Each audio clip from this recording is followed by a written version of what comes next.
Morning, everybody. I'm Naomi Lubin. I'm Vice Chair for Academic Affairs, and we welcome you to this WATCH Grand Round. Some of you may wonder, what's WATCH?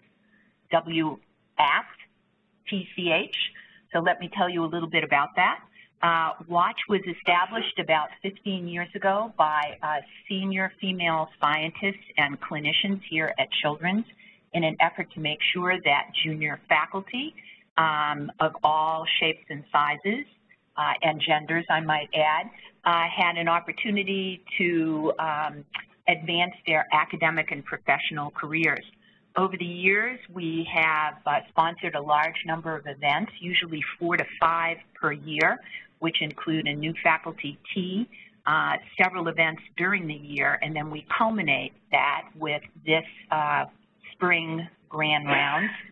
At the Spring Grand Rounds, we make sure that we have invited an individual who has made their mark either in academics or in pediatrics, or combine the two utilizing some unique opportunities. And we have one of those people here today to speak to you. I just want to review with you what some of the WATCH seminars and workshops have been this past year. Building an academic portfolio, how to engage in successful mentoring, time management, and this Grand Rounds. In addition, Lillian Sue from the PICU has been working with folks at American University in establishing a mentorship program for female residents.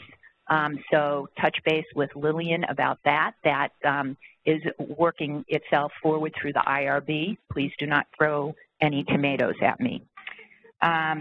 Another series of events that have been sponsored by WATCH include workshops at PAS, and Saba Iqbal has been very involved in those. As well, we have integrated into WATCH more of our junior docs and postdocs, and Irene Zone, who's sitting over there, as well as Pam Hines with nursing. We have attempted to incorporate as many individuals as possible into these activities. Without further ado, let me introduce to you our speaker for today, Dr. Alexandra Mislin. She is a tenured professor in the Kogod School of Business at American University, and she teaches about negotiation. She also is an expert in organizational behavior, something that we all can learn a lot about. Her research focuses on financial incentives and social factors, including trust and transparency, to topics that many of our faculty have heard about repetitively and are so important as we move forward. She utilizes both trust and emotional influences in ways that will improve negotiation. So what we hope to do today is to improve your negotiation skills and learn how to be better negotiators as you move forward in your academic careers.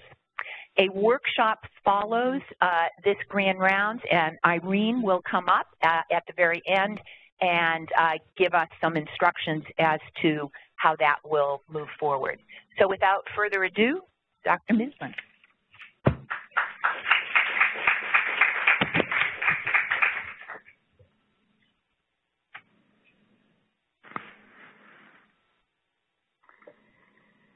Does my microphone work? Yeah? Okay, wonderful. Thank you so much for that very kind introduction. It is a pleasure to be here today. So I'm going to talk a little bit about negotiation in academic medicine. And to start, I would like to ask you what you think of, what comes to mind when we say negotiation or talk about negotiation. So what is negotiation to you? Can you maybe think of some examples in your job, in your work, where you negotiate? Sorry? Okay, your employment contract, your startup package, good. Okay, good. Advocating for resources. Good. Dealing with conflict with whom? Okay. Difficulty. What other examples can you think of in your job when you're negotiating?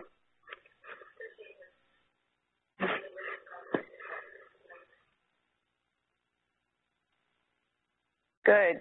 Negotiating with parents and consultants. I'm just repeating it in case so it can be heard on the webcast. That's great. Yes? Getting needed resources to develop programs. Absolutely. Getting the needed resources to develop programs. Very good. So I think these are important examples to think of when we're thinking of negotiations, because in the field of negotiations, we define this very broadly, just as the examples are defined broadly that you've provided. So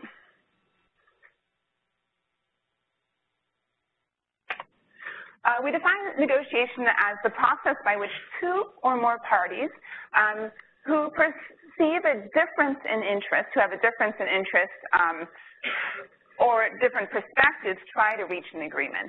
So really this is being defined very broadly. It is a fundamental communication tool, and it is a fundamental tool for influence. And so while we might primarily think of negotiations initially as those situations where we sit down to sit across the bargaining table with our employer to discuss the employment contract and the terms of our negotiated agreement, in that setting, that is certainly a good example and an important example, but we also think more broadly of situations where we're negotiating with our patients to help them understand or implement a treatment option that we would like to advocate, or maybe negotiating with our coworkers, negotiating with third parties as well. So then, this clicker isn't working. I'll just push this. Why should we negotiate, and why do we negotiate? Why? Well, I'll ask you, why negotiate? Good, to solve problems, yes. So there are aspects of your life that could potentially be improved if you were to negotiate these. Also, we find that research has shown that failing to negotiate can adversely affect your career development and compensation. We are also seeing that medicine is becoming increasingly a team sport, and physicians are also increasingly assuming leadership roles where negotiation skills are expected. So what's the problem, and why am I here today talking to you about negotiation? Well, we find that medical professionals are not typically negotiating as often as they potentially could in order to maximize their well-being. And part of this is due to the fact that you're not necessarily receiving formal training in how to negotiate. Also, some research has shown that people often believe that their circumstances are not negotiable. And in fact, there's a gender difference here. In fact, it's even more likely for women to believe that circumstances are not negotiable more frequently than men. And also, we tend to overlook opportunities for negotiation. We tend to assume that more often that the time to negotiate is when we accept a new job. And we may be overlooking opportunities at other times when our job description changes, or when we have a new grant and we need to negotiate for certain resources, maybe overlooking these potential opportunities to negotiate. So why are we not negotiating? And it's not just in the medical profession, it is across the board. We tend to want to avoid conflict, and we tend to see negotiation more often than not as engaging in a conflict situation. So that tends to make us feel uncomfortable. Also, there's some research that shows that we often feel powerless and feel that we're not necessarily able to succeed or negotiate in a broad range of settings.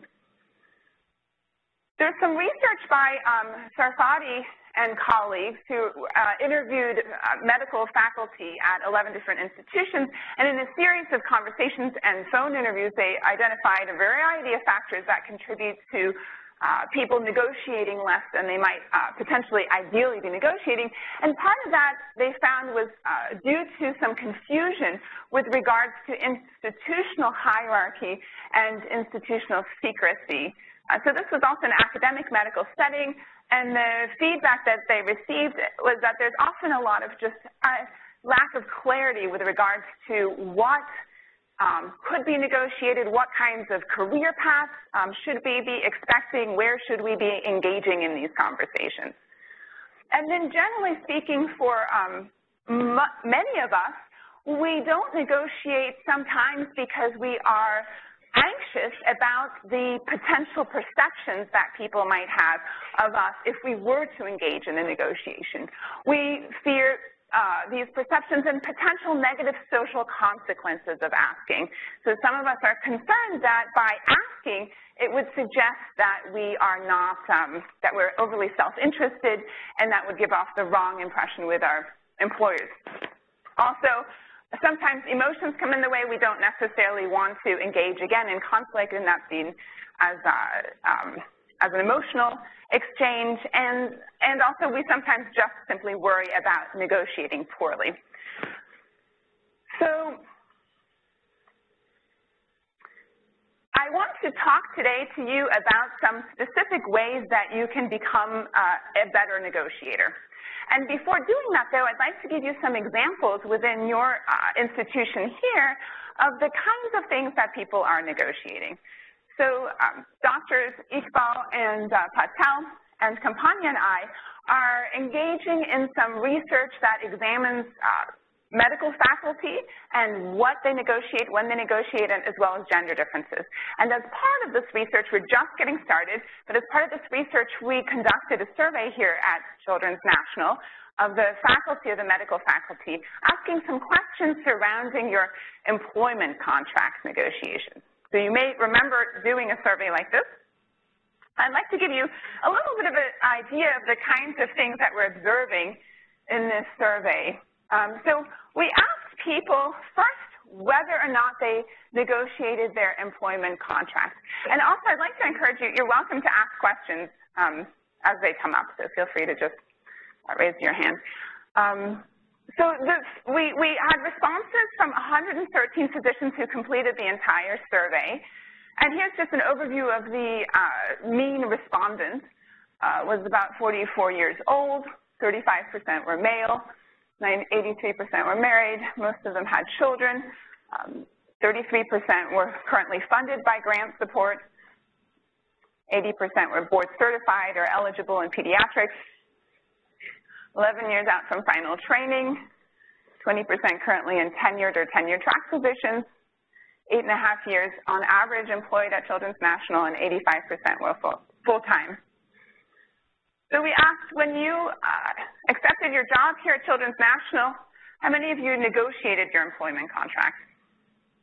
And we found that 63% said yes, and 37% said, no, I did not negotiate my employment contract. So just a question to get a better sense, again, of when and how and why people are engaging in these negotiations. We asked them to explain why they were not negotiating, why they chose not to negotiate the terms of their employment contract. The majority of respondents indicated that they did not think it was an option to engage in negotiations here. 50% didn't feel comfortable negotiating. 40% thought that the offer made was fair and there was no need to negotiate. 26% did not want to appear too pushy or self-interested. 21% indicated that they would be worried that they might lose the offer if they were to engage in a negotiation, and about 7% didn't think it was appropriate to engage in a negotiation. Okay, then we also wanted to get a better understanding of those who did negotiate. So those of you who did negotiate,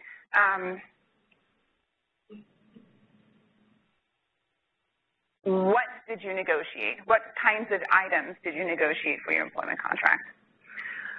So we asked people, what did you negotiate successfully? And here are some of the items that were indicated. So about a third indicated that they successfully negotiated a salary increase, protected time or unfunded time.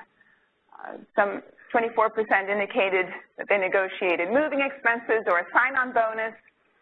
22% negotiated a title or leadership opportunity, office space, increased job responsibility. There were 15% negotiated their shift or clinical assignments, support staff, protected time funded by grants. 13% negotiated a decrease in their FTE. There was 11% identified successfully negotiating a productivity bonus, and 4% changed negotiated changes to the non-compete. Now, because we're also looking at potential gender differences here, we also looked to see if there were any systematic significant differences in gender reporting, whether or not they perceive that they successfully negotiated these items in the employment contract. And the items highlighted in red indicate items where the male respondents reported a significantly higher success rate in negotiating these items than the female respondents. So protected time, unfunded time shifts in clinical assignments, productivity bonus, and change to the non-compete.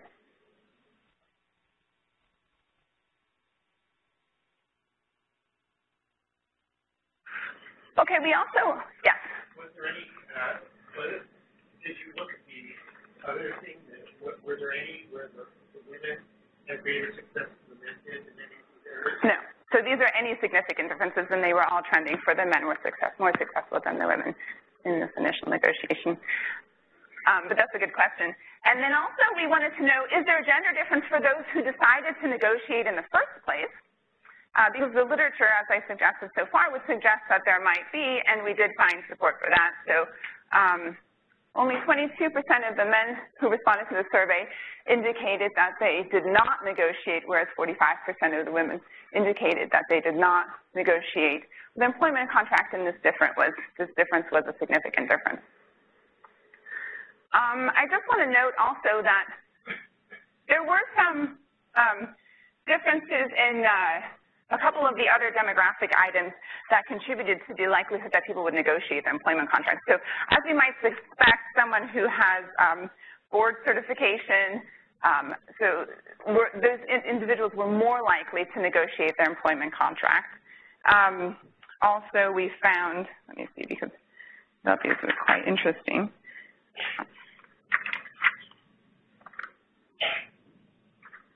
We did not find that there was a relationship between age or years out in terms of whether or not people engaged in an employment contract. I'm trying to think of other demographics. I think the primary issue was education and the certification.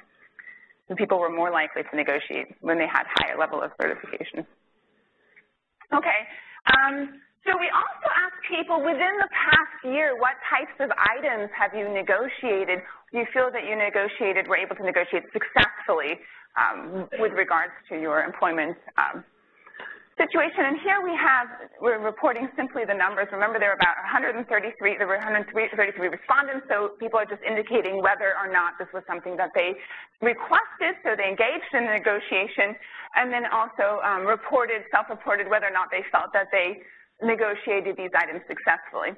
So you can see salary increase, increased job responsibilities, shift in the clinical assignments, title or leadership opportunity, protected time unfunded, protected time funded by, grants, modification to the non-compete agreement, decrease to your FTE, office space, support staff, and a bonus. Yes? For shift, it says 15 requested, but 20 negotiated successfully. Yeah, I think that's I noticed that as well, and I think that sometimes people might have checked off the negotiated successfully, but did not. So there was a table where you could indicate, and they may not have checked off I negotiated and I negotiated successfully. So I think that's what happened with the way that question was structured. We also wondered if there was a gender difference here in terms of who's asking, and we did not find a significant gender difference here. So this could be in part, we are dealing with very small sample size, and also remember there was more women responding to the survey than men, but we didn't see any significant differences here. Okay, so this gives you, I think, just a sense for the kinds of negotiations that are occurring here at Children's National with regards to this particular context. The employment contract setting. That's one that we can all relate to, and again is very the forefront of our minds when we think of negotiations. But now I want to talk to you about what can you do and how can I help you to become more effective negotiators in a variety of contexts here in your work. And so we have a limited amount of time, and what I'd like to do is to highlight a few core concepts from the field of negotiation that I think will be most helpful to you as you tackle a variety of different negotiations in your work here. So I'm going to go through each of these more carefully, but what I will describe as the negotiation framework and the keys to successful negotiations in a variety of contexts will first involve talking to you a little bit about preparing for successful negotiation, developing appropriate responses for engaging in an effective negotiation, and then finally, reframing, finding ways to reframe the negotiation to shift it from one that would be traditionally more of a win-lose context to one that is a win-win context. So let me focus first on these first two because they stand out a little bit different from the third one, which we'll get to as well. So sometimes this can be a little bit less exciting to think about the efforts involved in preparing for negotiation, but it turns out that about 80%, 60 to 80% of the success rate can be linked back to work that is done by the negotiator before ever engaging in a conversation, sitting down to the bargaining table. And so this is really a crucial step. And it's good news for those of you who may feel that you're not so comfortable thinking about advocating for yourself or thinking on your feet or speaking eloquently to be persuasive. Really, the majority of your success will come from the work that you do before you start your negotiation. And I can't emphasize this enough. So let's talk a little bit about what this entails. First of all, we need to gather information. And let me talk here about a very simple negotiation context initially. Let's think of a situation where you're negotiating a single transaction, the purchase of a new car or a used car. So you want to buy a car and you need to start by gathering information. Who are the stakeholders, the decision makers? You need to think about where would you like to purchase the car? What kind of car would you like to buy? And really start thinking about the details. What is your target price? So that is, what is the maximum you're willing to pay? And do some research so you can feel confident about this. Maybe you do some research, you decide that you're looking to buy a 2014 Honda Civic, and you've done some research and you have a sense for the potential value of such a car, and you have a sense for your budget, and you decide $20,000 is, well, your target may be to pay $18,000. And then we also talk about the importance of identifying what we call a reservation price or a bottom line. So again, in this very simple context, where we're talking about negotiating over the price of a car, this would entail saying this is the maximum I'm willing to pay. And if I can't reach an agreement that is better than this price, then I will walk away from the negotiation. So the target might be $18,000 in this particular example, and you can feel confident about that after doing some good research and determining that this is a fair price given the market. But you're willing to pay as much as, say, $20,000, and you need to identify before going into negotiation. And this begins to establish what we call a bargaining range. And so this looks like this. If you're the buyer of a car, you might say, again, my lowest price is my target of $18,000 in this example, but I want to pay more than $20,000. That's my walk-away point. And then it's important to start thinking about our counterpart. Where are they in this negotiation? What are they going to bring to the table? What are their underlying interests? And in this particular simple example where we're talking about the price of a car, what is their target? And what is their reservation price? What is their walk-away point? So for a car dealer, you might be able to say, okay, well, I think the target clearly maybe is the price indicated on the car, the sticker price. And so that you can identify. And then they might also have a reservation. They should have some kind of a walk-away point. What is the absolute minimum they're willing to accept to close this deal? This becomes a bit more difficult to identify, but you do what you can to bring this information to the table. So when it comes to the purchase of a car, we have a lot of resources available to us, online resources that give us a sense for the cost of the car and the potential markup, potential promotions that the dealership is experiencing. So this can give us a sense for what that might be. And the overlap of these two walkaway points or reservation prices, these are what establish the bargaining zone. So this is where the negotiation will then take place. As long as these two reservation prices overlap, this is where there's room for a negotiation to begin. So this is one important piece of preparing for the negotiation, thinking about your real underlying interests. What are you hoping to accomplish in the negotiation? What are your walkaway points? What are your targets? What are your objectives? And then also really starting to put yourself into the shoes of your counterpart. What are they trying to achieve in the negotiation? What might be their targets? What might be their walkaway points? Then the second step involves starting to develop appropriate responses. And this has to do with thinking about then as you engage in the negotiation, how will you be communicating and interacting. So this might first involve your opening strategy. Will you be the first to put an offer on the table? Or are you going to wait for your counterpart to put an offer on the table? If you're the first to put an offer out, how might they react? And how will you adjust based on these reactions? Another part of this is really to understand your priorities and your leverage in a negotiation. So if there's more than one issue going into negotiation, you need to understand what your priorities are. So if you're thinking back to the car, maybe you have a couple other issues that are important to you. Maybe the timing, how quickly can you acquire this car?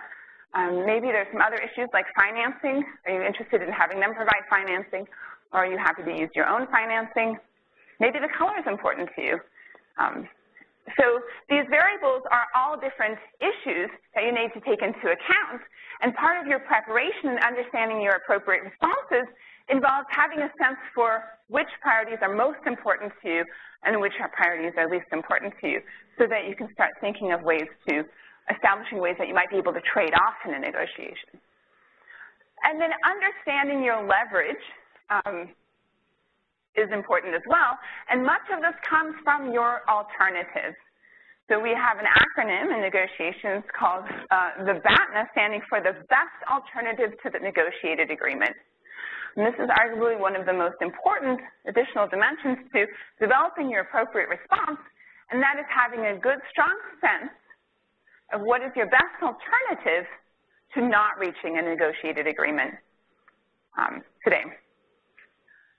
So in the case of the car example, you might find yourself thinking, okay, so if I don't buy this particular 2014 Honda Civic, is there another car that I've identified that I'm willing to buy? Or will I continue driving the car that I have? Or maybe I'm happy to keep taking the bus for a couple months. But it's important to establish what that is before going into negotiation, and then also making sure that that is the best possible, best alternative to negotiated agreement. So as you can imagine, if you're dealing with a salary negotiator contract, an employment contract negotiation, if you have other strong offers from other institutions, this puts you in a much stronger bargaining position than if you don't have other options. But even if you don't have other job offers, you have to think carefully to yourself and identify what is my best alternative to negotiated agreement. So if I can't come to an agreement here today, what is my best alternative? And that gives you a strong sense of your leverage. So these variables, these two parts of the negotiation framework all contribute to helping us understand how to claim value in a negotiation. Essentially, we're talking about how to, when you're slicing a pie, get the biggest piece of the pie. And it is important to understand this because this is an important part of all negotiations. And there's some specific tactics that you can employ to help you do this more effectively. And also to have a sense for when it is being used, these tactics are being used on you in order for others to claim more value from you. These involve, as I've just talked about, defining this best alternative to the negotiated agreement and having the strongest possible best alternative to the negotiated agreement. We also find that high aspirations are correlated with outcomes. So if you have realistic but optimistic goals for yourself, you're more likely to claim more value than if you don't. We find that the first offer placed on the table is correlated with the outcome. So if you are able to put the first offer on the table, and this is under the condition that you have good information and that you have a strong sense of what that zone of potential agreement is, the bargaining zone, then you're at an advantage to put a first offer on the table because it anchors and adjusts expectations from your counterpart. So it explains about 50% of the variance in negotiated agreements. Some other tactics to keep in mind: it's important to make concessions reciprocally, not unilaterally. So this means that if I make a concession to you and come up in price, you need to make a concession to me before I make another concession in the negotiation. And this is an important pattern of behavior to establish, because otherwise you set a precedent of negotiating against yourself, and it becomes difficult to succeed in claiming value in a negotiation. And then finally, we also find that concession size indicates a proximity to bottom line. And what we mean here is that if I'm striving to pay $17,000, $18,000 for this car that I talked about, and I put a first offer on the table of $17,000, the dealership reminds me that the sticker price is $20,000, and I come up and say, okay, how about $19,500? Then I've just sent a very strong signal that this is very flexible and I'm willing to go quite a lot farther in price.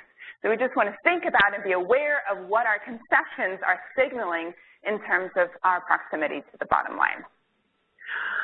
Now, these tactics that I've been talking about very much have to do with claiming value, slicing that pie, and getting the biggest piece of the pie.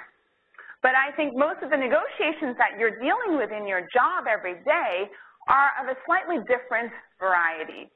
And there is a slightly different approach to negotiations that I introduce in this third part of the negotiation framework that helps us to understand how can we reframe this type of negotiation that appears to be one of just slicing the pie and getting the most that you can, to one that is about solving problems, understanding interests, and growing the pie so that you can create more value by being an effective negotiator. And so here I want to introduce the concept of principled negotiation. And this is an interest-based approach to negotiation that is designed to help bring parties together in a constructive way by shifting the negotiation dynamic from win-lose to win-win. And arguably, almost every negotiation context presents an opportunity for us to do this, to not just find a way to slice the pie, but find a way to grow the pie. And so let's talk about how we can do this effectively. Principled negotiations involve being an investigative negotiator, someone who approaches a negotiation as one where value can be created, and approaches a negotiation as a situation where you're trying to find a way to uncover the hidden interests, priorities, and constraints of the counterpart that you're negotiating with. And a way to do this involves specifically defining and understanding your and your counterpart's interests. So why does the negotiation want this? The issues, what is to be discussed in the negotiation? And then positions, what does the negotiator want? So if we think of a negotiation like the car negotiation, the position is the price that I'm offering. But we want to shift that conversation from positions to interests and issues that underlie that. So we think in your job context, you might have different types of negotiations, such as one with a patient who is reluctant or uncomfortable or deciding not to want to implement a treatment option that you're recommending, or maybe they've decided they want to leave the hospital and they're not interested in pursuing the treatment option that you're recommending, and you're anxious about that. So the position would be, in this particular setting, I'm going to leave versus I want you to stay. And this is a difficult negotiation to win. It's position-based. So we might try to be forceful, we might try to use power, but we might be limited to some extent in our ability to use that in order to succeed. And so this is where we need to reframe the negotiation, to step back and ask questions and try to understand what are the issues that are leading to this type of behavior, and what are the underlying interests that this patient might have that I share as well.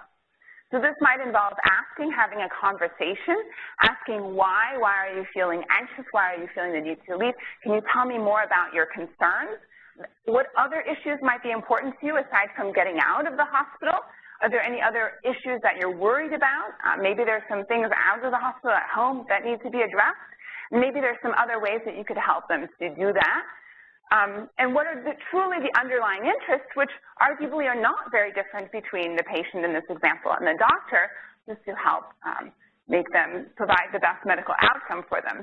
And so the idea of principled negotiation is to shift that conversation, that exchange, when it seems challenging because you're hitting heads and focusing on positions, to a conversation that focuses on underlying issues and interests.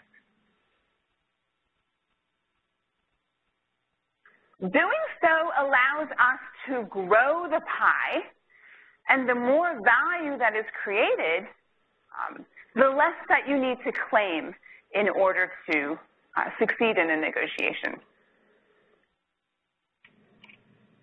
So how can we grow this pie? What tactics can we use to be more effective principled negotiators and investigative negotiators? Well, an important first step is to ask why. Always ask why and get a better understanding of the underlying interests. And that might involve asking more questions and getting a better sense of what really is driving this behavior or the demands. We can gain a lot from assuming that value can be created. An important part of doing this effectively involves listening actively as well. So this is an important piece that comes in a variety of contexts in counseling psychology and also hostage negotiations, but also business negotiations. And we find that successful negotiators spend a lot more time listening and a lot less time talking. And so people new to my negotiation classes often assume that the effective negotiator is one who really has a lot of great things to say, but really what we find is that the experienced negotiators spend a lot of time asking good questions and trying to understand and be this investigative negotiator that's truly trying to understand the underlying interests. This also involves placing yourself into the shoes of your counterpart and making sure that you understand their underlying interests. This is a big piece of finding a successful way to create value. We reframe focus onto the interests and priorities, not the positions of the counterpart. And also creating value means finding ways to trade off what's not as important to me and what's more important to my counterpart. And so this also involves very much not only prioritizing our own interests, but getting a sense for our counterpart's interests and then being willing to trade off on those margins.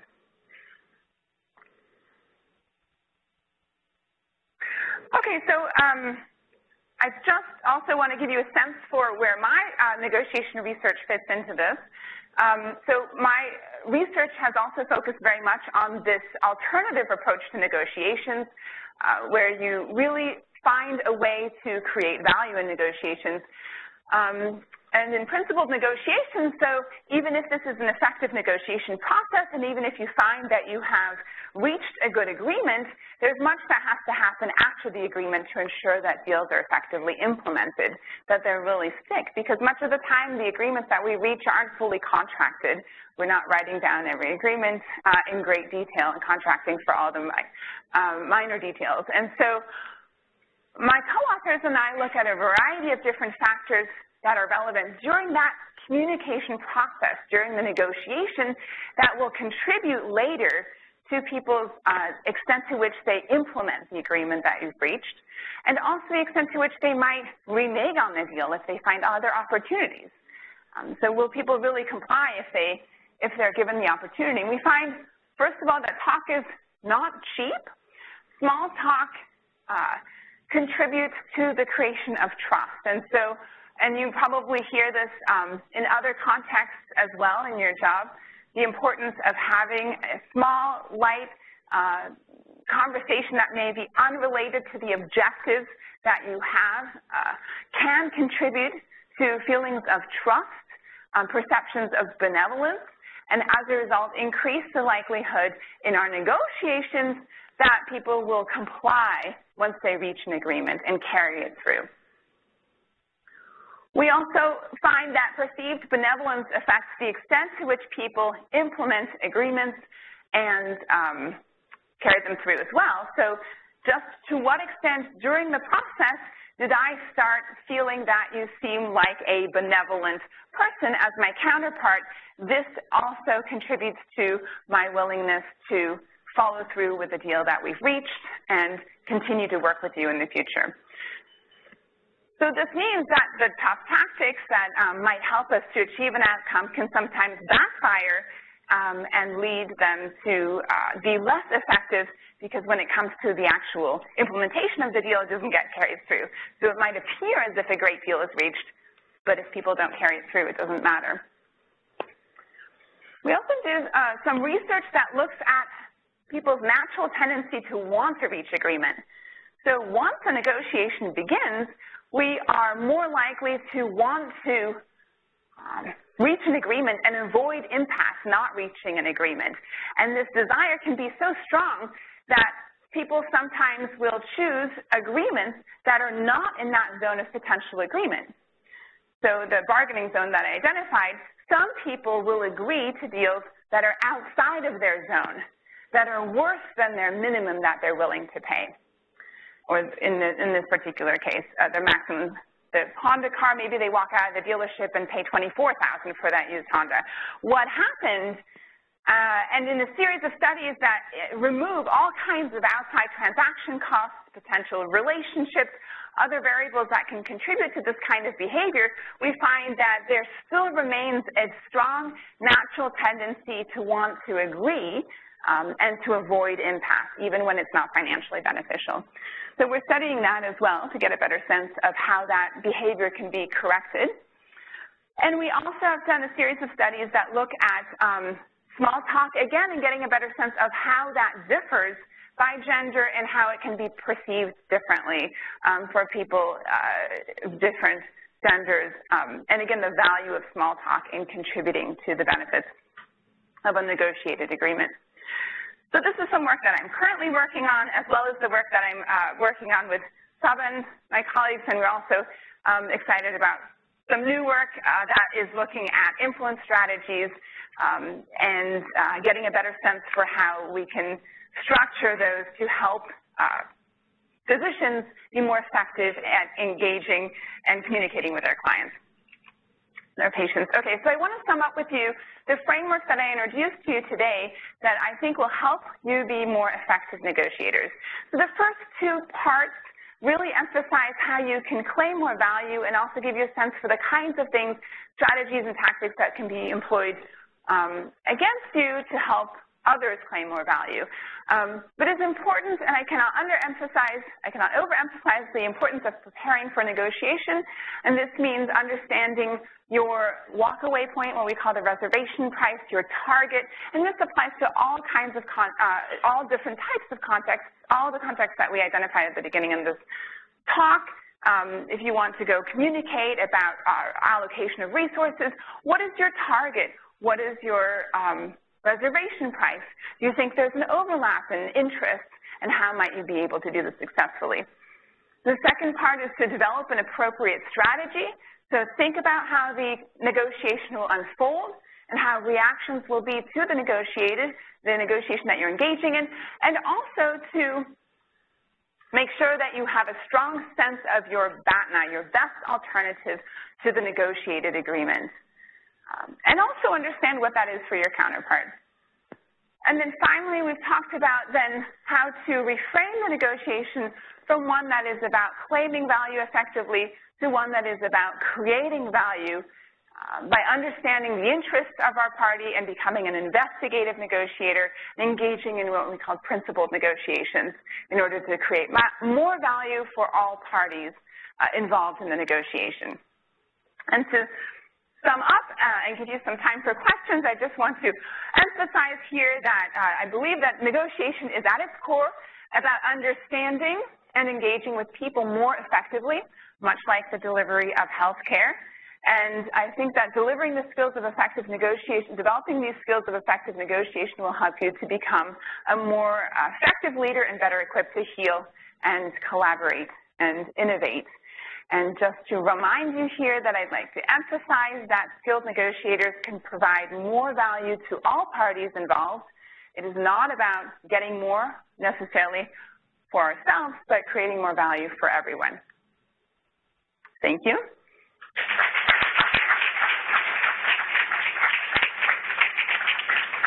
I'm happy to take any questions. In a previous slide, you mentioned you found gender differences in the value of chit-chat. What were they? Well, so the research that we did indicated that in the work that we conducted, we found that small talk was less expected from the males, and as a result, there was a positive sort of unexpected reaction to the fact that the males took the time to engage in small talk, and it actually was linked to significantly higher offers in the negotiation by the counterpart.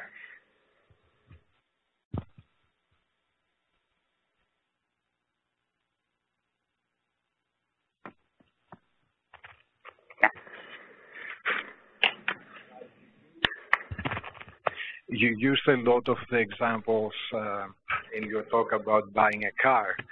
The problem in academic institutions is that there is no sticker price that you can use as base for negotiation. Mm-hmm. So how do you deal with this issue? I think that's a great question, and I also face it in my academic environment. I think that it's important for us to talk to each other. And there's more and more work that suggests that this norm that we have to not share information makes it difficult for us to get the information that we need with regards to things like salaries. But also, and of course there sometimes are rules about sharing information about salaries. That depends on the institution. But also when it comes to negotiations in the workplace, it's important for us to start asking and inquiring and getting a sense for what types of things are people negotiating for in the workplace. So part of the efforts that Saba and I and Shibdal are engaging is to get a sense for what types of things are people negotiating for. And I think I would encourage you here too to talk to each other and get a sense for what are you negotiating for and what's successful, or maybe other colleagues at other institutions and what kinds of things are you successfully negotiating for. And this should start helping to reveal essentially that bigger price, what kinds of things can we strive for. Oh, here. There is a sticker price. There is a sticker price, and it's the information provided by the AAMC and other organizations about the salary ranges for different categories. And it strikes me that both sides are at an advantage if they know what that is, you know, at the outset. Yep, that's a great point for the employment contract negotiations, absolutely. Thank you. Can you talk a little bit, so quite a bit of what you've talked about is how we negotiate one-on-one, but often whether we realize it or not, we are sending negotiating signals even if we are not directly involved in the negotiation. So for a big hospital, we do a lot of contracting, and if you like a particular device, you may send a signal that sets a different framework for the negotiation than if you are more, if you keep that, the fact that that conversation is part of the negotiation. Do you know what I'm talking about? So let's say there's a technology that you like quite a bit. The hospital will negotiate for that. You may not be directly involved in the negotiation, but if you're telling the salesperson, we have to have this, perhaps you are framing the negotiation in a way you did not intend to. Yeah, that's certainly a great example. So things get increasingly complex as more parties are involved, and I think what you're pointing out is important to keep in mind. The signals that we're sending And what other parties, it's good to have a sense for all the parties that are involved once we have a multi-party negotiation, and to get a sense for how they're communicating and what kinds of things they're communicating. And certainly in the example that you provide, that would be an important piece to get a sense for who's communicating with whom and what information are they conveying, and who's ultimately conducting the negotiation. So yes, that's important. Dr. Mislin, I enjoyed your talk very much. Thank you. Thank you. Is there a point from an organizational perspective that the me-myself attitude of excessive negotiation can actually hurt the institution? From the organizational perspective? Yes. And this is not on behalf of management. It's just conceptually, if everyone's just out for themselves, you lose the perspective of the organization's goals. Yeah, I think that part of what is critical is that these negotiations are principled negotiations. And so it's not necessarily likely to be a situation where everyone is simply trying to claim a little bit more value themselves, because I don't think that that is very effective, and it's not probably going to be particularly successful. So the successful negotiator needs to come to negotiation with an organization, the head of an organization, to think about the whole picture. How am I contributing to the organization? How can I contribute more? How can I make sure that we've optimized our relationship so that I'm getting the most and you're getting the most, and we can create an agreement that improves the work environment, improves everything for both parties. So that's ultimately the approach that successful negotiators will be taking. I don't think it will negatively impact the organization if it's done effectively. One last question. When your reasons that people don't negotiate, you didn't say that people think they're being dealt fairly with. And I mean, that was my flaw for my first job. I trained there, and I really thought, in fact, I remember saying to the chief of surgery that she gave me my salary line, and I said, well, you know me very well. I believe you're going to treat me fairly. Absolutely. So we did find in the survey here at Children's National, I think about 40% indicated that the reason they didn't negotiate is because they felt the offer was fair. So that certainly was what we found here, and may contribute in other contexts to why people don't negotiate. But did you say people didn't, I maybe missed that, people don't think it's fair here? They do. Let me look back to the first slide. I think we had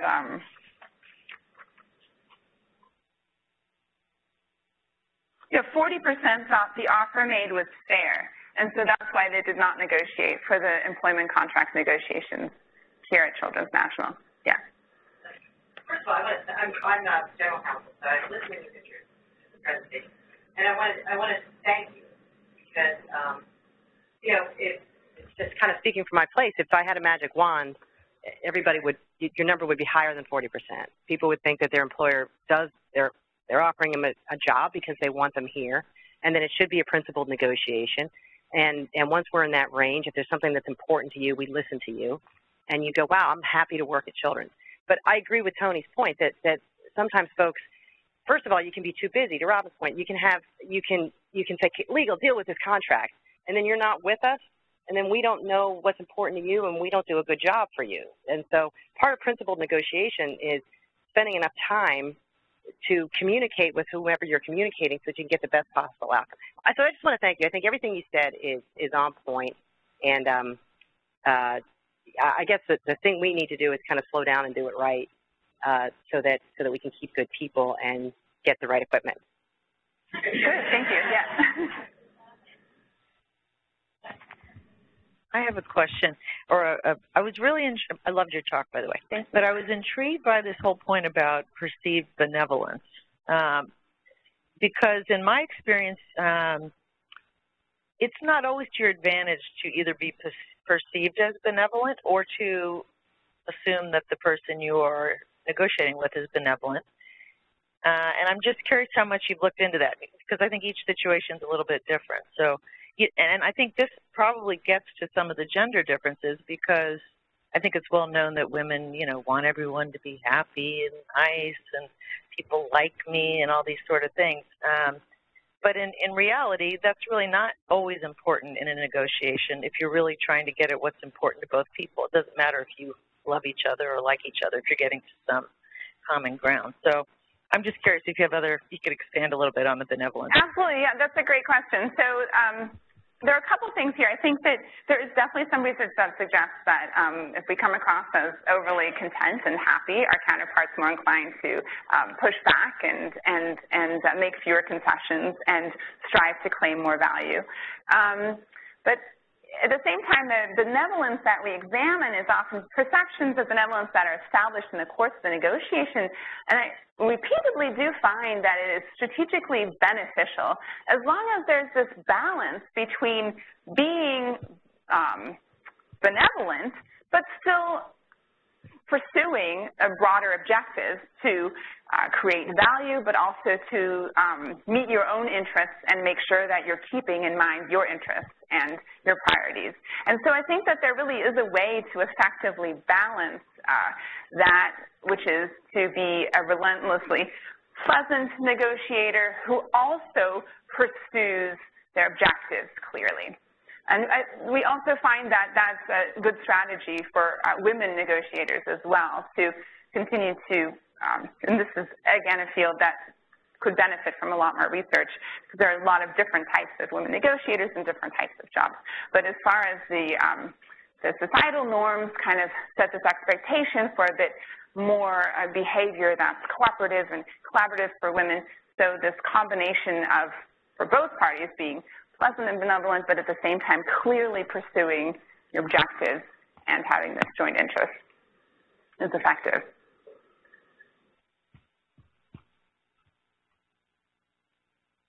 Hey, thank you very, very much. Thank you very much. Irene, do you want to come and just say a word or two about the workshop, which will follow this presentation? Yes, so we organized a workshop that's going to be led by our speaker, and so we're going to be continuing these themes and give you a chance to actually work through the problems that you might have. But so we actually have limited space and people signed up for this, so you guys know who you are. So we're going to be meeting upstairs at the 6th floor in the conference room, and it's going to start at 9:30, so you have time to grab coffee and such. Okay, hope to see you there.